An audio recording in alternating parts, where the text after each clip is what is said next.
Setelah 4 hari 3 malam berlayar dengan KRI Dewa Ruci, akhirnya sampailah kami di kota idaman Dumai, Provinsi Riau. Tari persembahan khas Riau pun menyambut muhibah budaya jalur rempah. Tarian Melayu ini bernama Tari Makan Sirih yang dipersembahkan untuk menghormati tamu.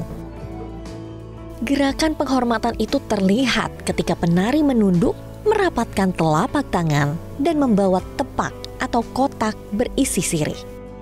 Penari ini menggunakan pakaian tradisional, yakni baju kurung teluk belanga, mahkota dengan hiasan dan aksesoris, serta kain songket. Usai penyambutan, kami ke pusat kota untuk melihat wastra dan kriya khas Dumai.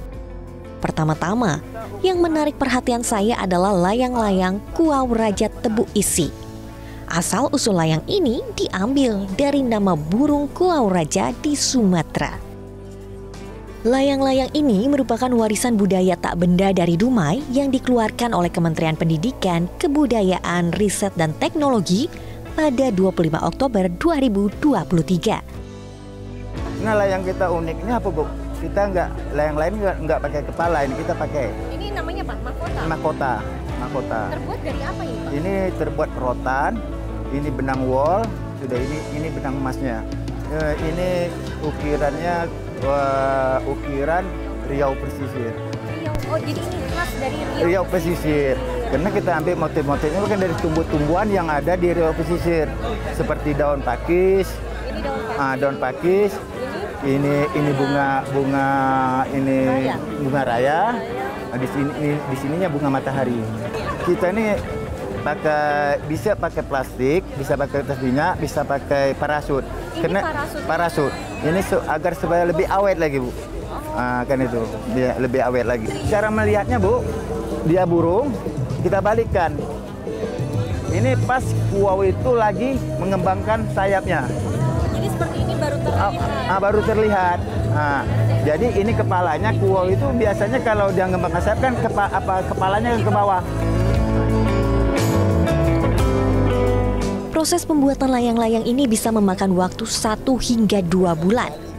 Waktu akan tersita untuk tebuk isi atau melubangi kertas dengan ragam motif, lalu diisi dengan kertas berwarna. Ukuran layang-layang pun ternyata bisa mencapai 1,5 meter loh, travelers. Selain layang-layang, ragam jajaran kuliner khas Dumai pun menarik perhatian saya. Ini adalah cemilan atau makanan ringan khas Riau, namanya lempeng sagu. Terbuat hanya dari 3 bahan saja ya, Bu? Sagu, kelapa, garam. Air garam. Oh. Dan cara masaknya cukup unik ya, Bu? Harus ditekan. Ya, kalau nggak nyatu dia. Oh. Kalau nggak ditekan. Dan tidak boleh lama-lama juga ya, Bu ya? Ya.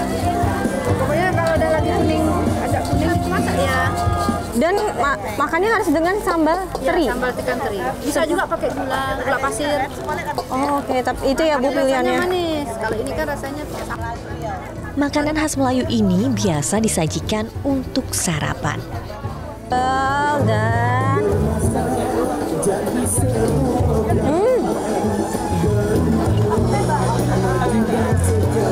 agak mirip dengan cireng, tapi ini tidak crispy, jadi ada kenyal-kenyal lembut dan nikmat banget pakai sambal teri.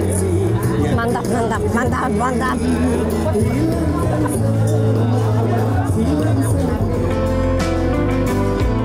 Dumai memiliki wastra nan cantik. Kain batik ini memiliki pola bergaris memanjang seperti motif bakau. Sedangkan yang paling khas dan cantik yaitu songket. Karena Dumai dulu itu adalah bagian dari wilayah Siak.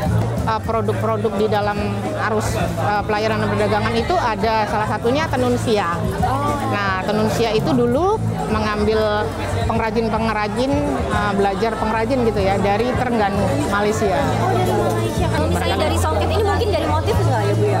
Untuk yang pembedanya gitu? Motif mungkin hampir sama kalau motif ya. Pucuk rebung, bunga manggis dan seterusnya. Itu sih hampir sama. Tapi mungkin teknisnya ya, tekniknya itu ya teknik pembuatannya yang barangkali tentu bisa berkembang. Usai mendengarkan penjelasan dari Bu Wiwik, saya pun dan Laskar Lada Putih akan melihat Kabupaten Siak dengan rekam jejak sejarahnya.